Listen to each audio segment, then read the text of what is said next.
बातमी आंब्यांची। परराज्यातील आंबे रत्नागिरी आणि देवगड हापूसच्या नावाखाली विकले जात असल्यानं भेसळ वाढली। यामुळे कोकणच्या हापूसची बदनामी होती।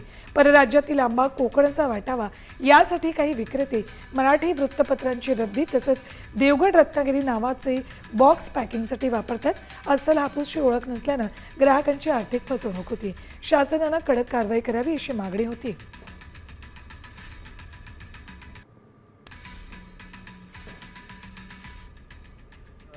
जी अशी भेसळ मोठ्या प्रमाणात होताना आपल्याला पाहायला मिळतं। नेमका हापूस आंबा कसा ओळखायचा, काय नेमकं सांगा? हापूस आपल्याला 3 प्रकारे मध्ये ओळखता येतो। पहिलं म्हणजे कलर, दुसरं म्हणजे सुगंध आणि तिसरा म्हणजे त्याचा आकार। तर पहिला आपण जो कलरमध्ये आपण बघायला गेलात तर कर्नाटक आंबा हा पिवळसर पांढरा दिसणार आणि आपला कोकण पट्ट्याचा हा हापूस हा ओरिजिनल केशर कलरसारखा दिसणार। दुसरा म्हणजे त्याचा आकार।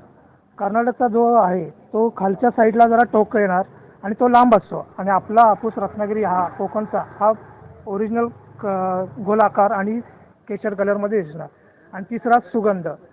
सुगंधाला आपला हा कोकणचा 1 नंबर वापरतो। तुम्ही जेव्हा सुगंध घ्याल तेव्हा त्याचा सुगंध वास एकदम छान येणार, पण कर्नाटक हापूसला तुम्हाला वास मिळणार नाही। आता काय झालंय, मुळात माल कमी असल्यामुळे व्यवसाय करणारे साधिक त्या भेसळ करून ते विकले जात आहेत, त्याच्यामुळे ग्राहकाची फसवणूक होत आहे।